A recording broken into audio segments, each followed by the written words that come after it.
한번 따라해 주시기 바랍니다. 오늘 우리에게 좋은 일이 있습니다. 할렐루야. 주님 앞에 나와 예배드리는 주님의 귀한 백성들에게 언제나 좋은 일이 있습니다. 오늘은 시편 23편 1절의 말씀 가지고 주님은 나의 목자, 이 같은 제목으로 함께 은혜를 나누기 원합니다. 제목을 한번 따라해 주시기 바랍니다. 주님은 나의 목자. 주님은 나의 목자.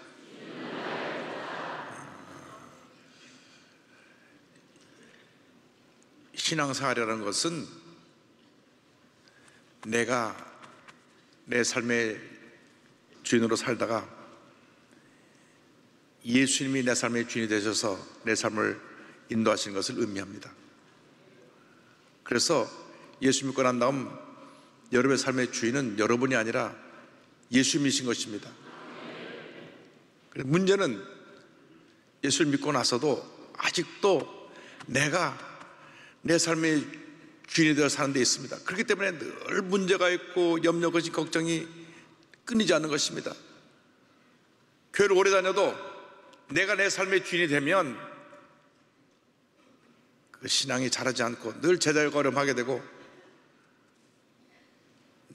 내가 내 삶의 주인이 되다 보니까 많은 문제 어려움에 갇혀 살게 되는 것입니다. 그래서 우리가 성숙한 신앙인의 모습을 갖추기 위해서 내 삶의 중심에 예수님을 모시고 우리 주님이 기뻐하시고 인정하시는 주님의 자녀로 살아가는 우리 모두가 되어야 될 것입니다. 이를 위해서 날마다 말씀 묵상하고 기도에 힘써서 우리 마음에 늘 성령에 충만하고 감사가 넘쳐나므로 말미암아 승리의 삶을 살아가는 하나님 앞에 귀히 쓰임받는 주님의 일꾼이 되어야 합니다. 다윗은 한평생 하나님 앞에 인정받고 귀하게 쓰임받은 위대한 하나님의 사람이었습니다. 다윗이 한평생 자기 삶을 뒤돌아보면서 지은 시편 23편은 전 세계 기독교인들이 가장 사랑하는 말씀 중에 하나가 되었습니다. 그는 시편 23편 1절에 이렇게 고백합니다. 야훼는 나의 목자시니 내게 부족함이 없으리로다. 주 하나님이 나의 목자가 되셔서 내 삶에 그 어느 것도 부족한 것이 없습니다. 그런 고백을 한 것입니다. 이 말씀을 통해 우리에게 주시는 몇 가지 은혜를 살펴보기 원합니다. 첫째로 주님이 나의 목자가 되신다고 하는 것입니다. 나의 목자는 바로 우리 주님이십니다. 그래서 야훼는 나의 목자시니 그는 고백한 것입니다. 동물 중에 스스로 자신을 보호할 수 있는 능력이 아무것도 없고 늘 제멋대로고 겁이 많고 병이 잘 걸리고 또 아주 눈이 나빠서 앞에 1m 앞도 내다보지 못하고 방황하는 것이 양입니다. 양. 그래서 양은 스스로 아무것도 할 수가 없어요. 양에게 있어서는 그 목자가 생명과도 같습니다. 목자에게 모든 것이 달려 있어요. 그래서 목자를 잘 만나면 좋은 목자가 그를 보호해주고 필요한 모든 것을 공급해 주는 것입니다. 게으르고 문제 있는 목자를 만나면 필요할 때 필요한 것을 공급받지 못하고 또 생명의 위협도 받게 되는 것입니다. 그런데 성경을 보니까 우리는 다 양 같아서 제멋대로 살았다고 말씀합니다. 늘 그래서 문제 속에 살았던 것을 알 수가 있습니다. 이사야 53장 6절에 설명합니다. 우리는 다 양 같아서 그릇 행하여 각기 제 길로 갔거늘 야훼께서는 우리 모두의 죄악을 그에게 담당시키셨도다. 다 양같이 제멋대로 사는 우리 인생에 예수님이 참 목자로 오신 것입니다. 예수님이 땅에 오셔서 죄인들을 우리를 위하여 십자가 달려 죽으심으로 목숨을 버리심으로 우리의 구원의 길을 열어주셨습니다. 요한복음 10장 11절에 예수님 말씀하셨습니다. 나는 선한 목자라. 선한 목자는 양들을 위하여 목숨을 버리거니와.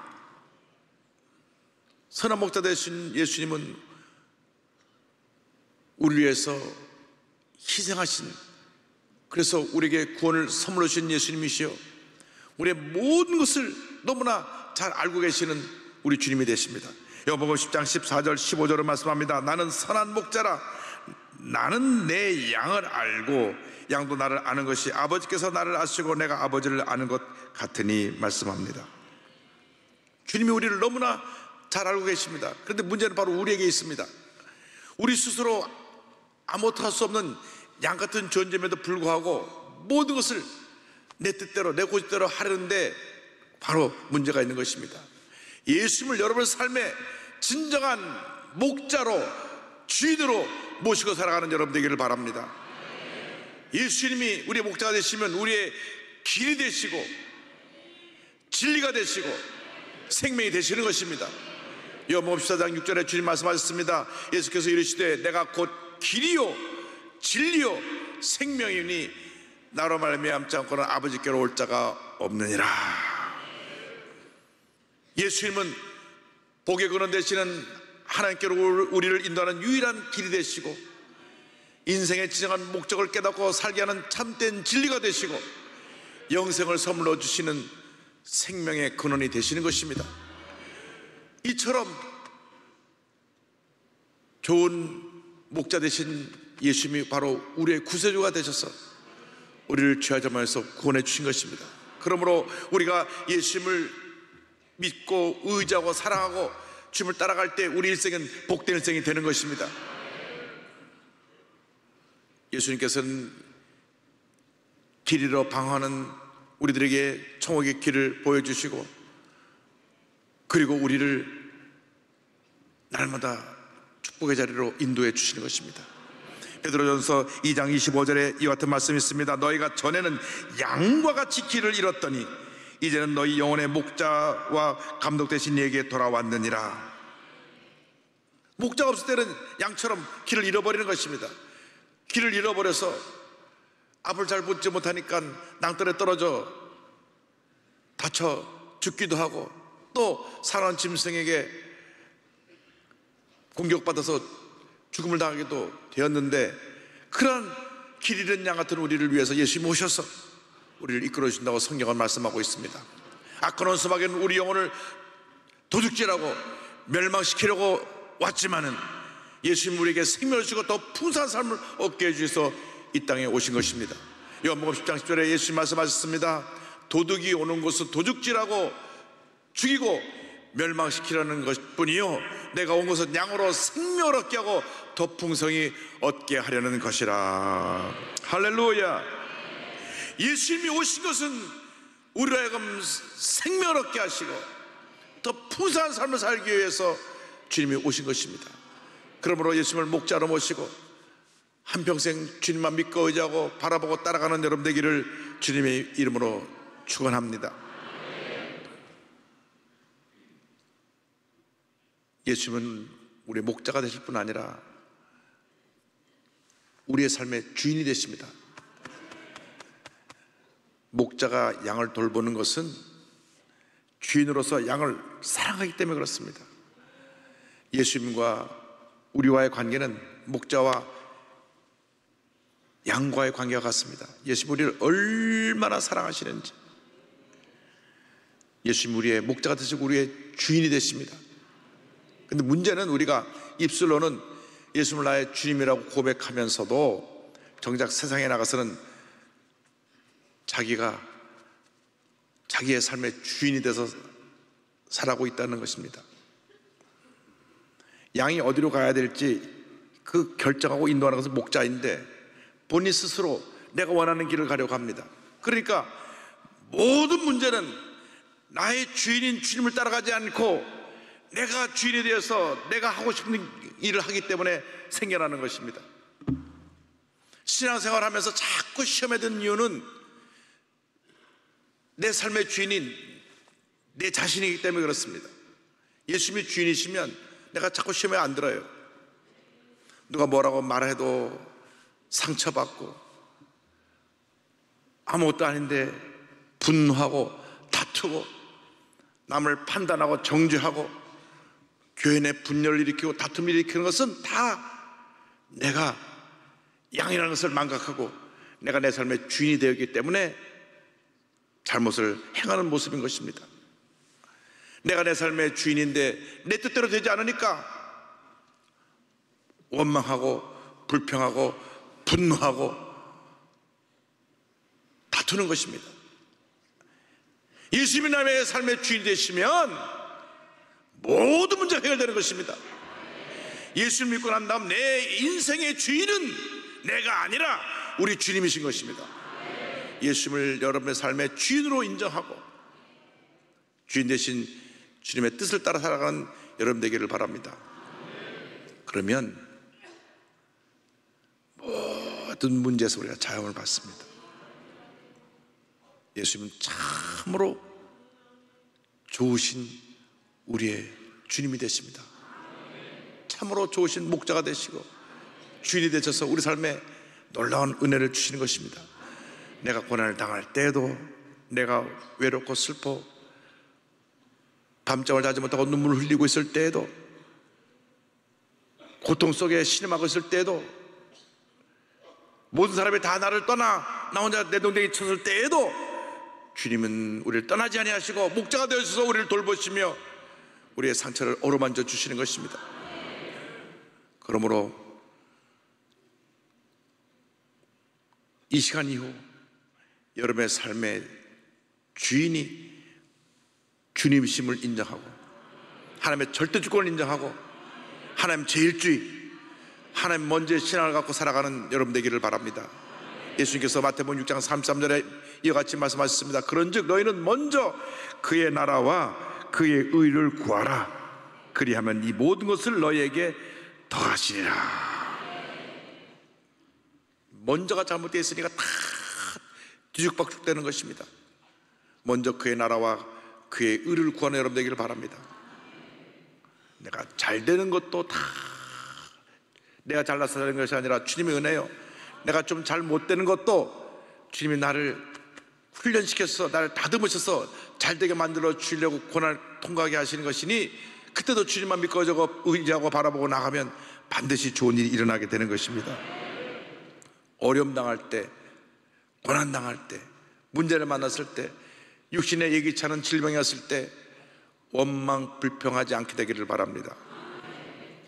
여러분이 여러분의 삶의 주인이 되면 상처투성이의 인생을 살아갈 수밖에 없어요. 왜? 여러분이 여러분의 삶의 주인이니까. 그러나 주님이 여러분의 삶의 주인이 되면 원망과 불평이 사라지는 것입니다. 욥을 생각해 보시기 바랍니다. 하루아침에 모든 재산이 다 날아갔습니다. 10자녀를 다 잃었습니다. 건강도 잃었습니다. 그의 아내도 떠나갔습니다. 친구들이 와서 손가락질합니다. 그런데 욥기 1장 22절 보면요, 이런 말씀이 나옵니다. 이 모든 일에 욥이 범죄하지 아니하고 하나님을 향하여 어떻게 했다고요? 원망하지 아니하니라. 할렐루야. 하나님을 향하여 원망하지 아니하니라. 하나님을 향하여 원망하지 아니하니라. 보통 사람 같으면 원망하죠. 하나님 살아계시다면 어찌 이런 일일 수가 있습니까? 재산이 없어지는 건 그렇다 치더라도 어떻게 10자녀를 하루아침에 그렇게 데려가십니까? 누구나 원망할 수밖에 없는 그 상황에서 욥은 하나님을 원망하지 않았습니다. 왜? 주시니도 하나님이시오 거두시니도 하나님이시니 주님만이 홀로 영광을 받으시옵소서. 철저한 주인의식. 주님이 나의 모든 것 되심을 알았기 때문에 가장 힘들고 어려운 절망의 밑바닥에 떨어졌어도 원망하지 아니하고 불평하지 아니하고 주님께만 영광 돌리는 욥을 바라보고 그 믿음을 본받는 여러분 되기를 바랍니다. 그렇게 되면 우리에게 부족함이 없는 은혜가 임합니다. 부족함이 없는 인생을 우리가 살게 되는 것입니다. 그래서 시편 23편 1절에 야훼는 나의 목자시니 내게 부족함이 없으리로다 고백을 하게 되는 것입니다. 누구나 뭔가 부족함을 느끼며 사는 인생입니다. 사업에 잘해서 돈을 잘 버는 사람 만나서 다음 목표가 무엇입니까? 더 많이 돈 버는 겁니다. 그 다음 목표가 무엇입니까? 더 많이 버는 것입니다. 욕심이 끝이 없습니다. 축복받은 것을 나눠주면 그것이 더 큰 축복으로 다가올 텐데 더 움켜쥐기만 하고 있다가 어느 날 호흡이 멈추면 다 놓고 가는 것입니다. 우리 인생이 이 세상에서 참된 만족을 얻을 수가 없습니다. 물을 마셔도 늘 목에 갈증이 오는 것처럼 이상 어떤 것이 나를 모든 것을 메꿔주고 참된 만족을 줄 수 없는 것입니다. 그런데 다윗은 내게 부족함이 없습니다 고백을 한 것입니다. 그가 다 갖고 있기 때문에 부족함이 없다고 고백한 것이 아니라 주님이 나의 목자가 되시기 때문에 주님 한 분만으로 만족합니다. 주님 한 분만으로 만족합니다. 주님이 나의 목자가 되시기 때문에 나는 부족함이 없습니다. 그래서 내가 사망의 은총한 골짜기를 갈지라도 원수의 목전에 있다고 할지라도 내게 부족함이 없습니다. 할렐루야. 시편 23편 4절 5절입니다. 내가 사망의 음침한 골짜기로 다닐지라도 해를 두려워하지 않을 것은 주께서 나와 함께 하심이라. 주의 지팡이와 막대가 나를 안위하시나이다. 주께서 내 원수의 목전에서 내게 상을 차려주시고 기름을 내 머리에 부으셨으니 내 잔이 넘치나이다. 내 자신을 바라보면 부족하고 연약하고 내 주변을 바라보면 늘 모든 것이 못마땅하고 나를 만족시키지 못하지만 주님을 바라보면 그것이 기쁨이고 은혜이고 감사하고 찬양할 것밖에 없는 것입니다. 다윗은 자신을 바라보지 않았습니다. 환경을 바라보지 않았습니다. 자기의 대적을 바라보지 않았습니다. 언제나 전지전능하신 하나님만 바라보았습니다. 평생 하나님만 바라보고 살아가는 여러분 되기를 바랍니다. 그러면 내게 부족함이 없습니다. 사람을 바라보면, 환경을 바라보면, 문제를 바라보면 부족한 것 투성인 것입니다. 주님을 믿고 의지하고 바라보고 나갈 때 큰 은혜가 임하게 되는 것입니다. 시편 34편 9절과 10절을 말씀합니다. 너희 성도들아 야훼를 경외하라. 그를 경외하는 자에게는 부족함이 없도다. 젊은 사자는 궁핍하여 줄일지라도 야훼를 찾는 자는 모든 좋은 것에 부족함이 없으리로다. 젊은 사자는 모든 동물 가운데 가장 힘이 강한 동물의 왕입니다.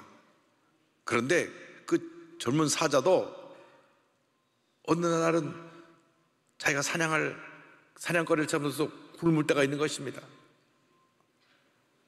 다 숨어버리면 자기가 사냥할 먹잇감을 찾지 못하니까 굶기도 하겠죠.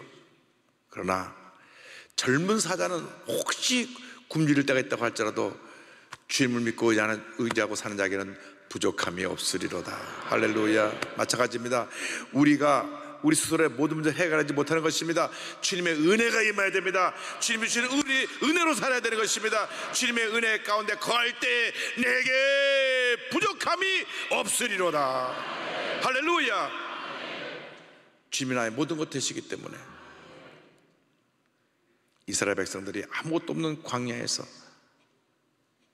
낮에는 40도 50도 뜨거운 태양볕에 밤에는 추운 그런 광야에 풀 한 폭이 잘 나지도 않고 어디 하나 마실 물 없는 그 광야길을 40년 가는 동안 주님이 인도해 주셨습니다.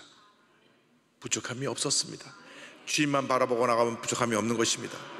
주님께서 필요할 때마다 공급해 주시고 저들을 돌봐주셨기 때문에 40년 동안 그들이 광야 생활하게 되었고 그들의 후손들이 약속의 땅 가나안에 다 들어갈 수 있게 되었던 것입니다. 하나님의 은혜는 돈을 주고 사는 것이 아닙니다.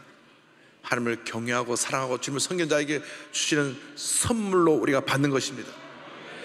우리 주님을 목자로 모시고 살아가야 될 때 풍성한 주님의 은혜가 우리에게 임하게 되고 우리 마음에 기쁨과 감사가 넘쳐나게 되는 것입니다. 그래서 빌립보서 4장 4절에 고백을 할 수가 있습니다. 주 안에서 항상 기뻐하라. 내가 다시 말하노니 기뻐하라. 6절과 7절은 이렇게 이어집니다. 아무것도 염려하지 말고 다만 모든 일에 기도와 간구로 너희 구할 것을 감사함으로 하나님께 아뢰라. 그리하면 모든 지각에 뛰어난 하나님의 평강이 그리스도 예수 안에서 너희 마음과 생각을 지키시리라. 할렐루야. 예수 그리스도 안에 참된 자유가 있습니다. 기쁨이 있습니다. 평안이 있습니다. 만족함이 있는 것입니다. 그래서 믿음의 뿌리가 깊은 사람들은 이와 같이 고백할 수가 있습니다. 주님이 나의 목자가 되시기 때문에 내게 부족함이 없습니다. 나는 주님 한 분만으로 만족합니다. 주님만이 나의 모든 것 되십니다. 할렐루야. 여러분, 왜 여러분의 인생의 주인으로 살려고 그렇게 고생하며 애쓰고 상처투성이 인생으로 살고 계십니까? 어차피 내 힘으로 사는 인생은 힘에 붙인 인생이요 고달픈 인생인 것입니다. 한 번 지나가는 인생인데 주님을 목자로 모시고 주님을 주인으로 섬기고 살아가는 여러분 모두가 되기를 바랍니다. 주님 한 분으로 만족합니다. 주님이 여러분의 일생을 책임져 줄 것입니다. 지난달에 나는 같이 살기로 했다라고 하는 책이 출간됐는데 고난 중에 고난을 헤쳐 승리한 한근영 사모의 간증을 담은 책입니다. 남편은 희귀 난치성 질병으로 투병 중이고 큰아들은 불안적으로 앓고 있는 그런 어려운 현실 속에서도 이 사모님은 주님만 바라보았습니다. 원래 작은 교회 가난한 부교육자 사모로 살면서 어지간한 어려움에는 웃음을 잃지 않고 행복하게 살았던 그분에게 갑자기 감당하기 어려운 큰 고난이 다가왔습니다. 나이 31살, 결혼 5년 차였던 2001년에 남편이 섬유근육통 증후군이라는 희귀 난치병 진단을 받았습니다. 어디서 이 병이 왔는지, 이 병이 온 원인도 발견하지 못하고 또 여기에 대한 치료법도 없어서 연구과제인 병에 걸린 것입니다. 온몸이 발을 찌를 것 같은 통증이 와서 너무 고통스러워가지고 처방받을 수 있는 것은 진통제밖에 없는 그런 병인데, 그래서 남편이 사역할 수 없어서 사표를 내고 쉬었다가 몸이 조금 좋아져서 다시 또 사역을 하다가 다시 또 그만두고, 그래서 이 사모님이 가족의 생계를 책임져야만 했습니다. 일주일에 하루 이틀 겨우 몸을 움직이는 남편이었는데, 그래도 목사님이니까 주의를 해야 되니까 조그만 방 한 칸에서 2008년도에 교회를 개척했습니다. 담투고 길 닦는 교회라는 교회를 개척하고 이제 가정에서 예배를 드리는데, 개척 후 1년 만에 초등학교 5학년 했던 큰아들이 갑자기 불안증을 하기 시작하는데 원인 모를 막 코피를 쏟고 막 다리에 통증과 어지러움을 호소하고, 해가 지나도 병이 낫지 않아서 학교를 쉬게 되고, 그러다 보니까 남편 돌봐야 되죠, 아들 돌봐야 되죠, 본인도 우울증에 걸리고 수입은 없고 통장은 바닥이 나고 너무 힘들고 어려워서 울면서 하나님께 부르짖어 기도합니다. 하나님은 왜 나를 내버려 두시나요? 나는 완전 사막 한복판, 어쩌면 망망대해 한복판에 버려졌어요. 어떻게 헤쳐나가라고요? 울부짖어 기도하는데 갑자기 마음속에 주님의 음성이 들려왔습니다. 나는 너를 한순간도 내버려 둔 적이 없단다. 그 순간 그녀는 지금까지, 그리고 지금도 앞으로도 자신을 떠나지 아니하고 돌봐주실 주님을 바라보며 믿음으로 일어섰습니다. 하나님이 함께 하시면 어떤 고난도 결국은 이겨낼 것이고 유익이 될 것을 믿으면서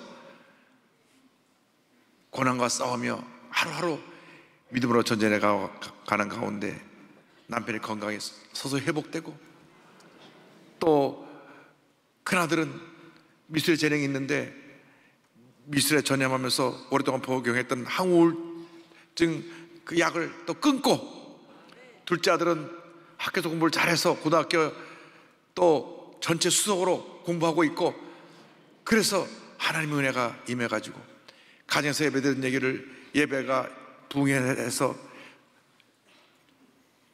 상가를 얻어가지고 지금 50명이 넘는 성도가 모이기 시작하고, 할렐루야!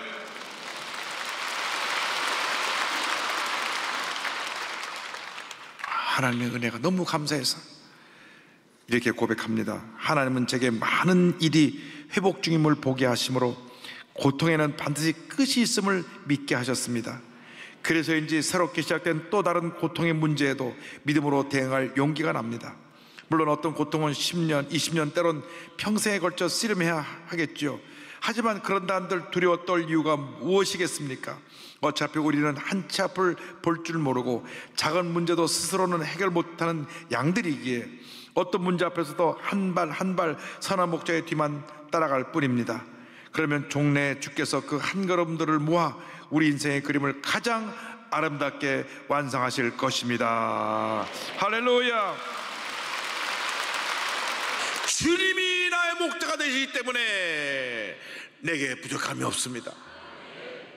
남편이 아프고 아들이 아프고 교회는 개척교회고 부족한 것 투성이지만 주님이 나의 목자가 되시기 때문에 부족함이 없습니다. 그래서 이 간증을 채워내서 수많은 사람들에게 주님의 은혜를 끼치고 있는 것입니다. 그렇습니다. 고통은 과정일 뿐인 것입니다. 고통을 바라보고 괴롭고 힘들어하지 말고 주님을 바라보고 고통을 뛰어넘으시기 바랍니다. 환난을 뛰어넘으시기 바랍니다. 주님이 여러분의 목자가 되어서 반드시 모든 것이 합력과 선을 이루게 하시고 부족함이 없는 인생을 살게 만들어 주실 것입니다.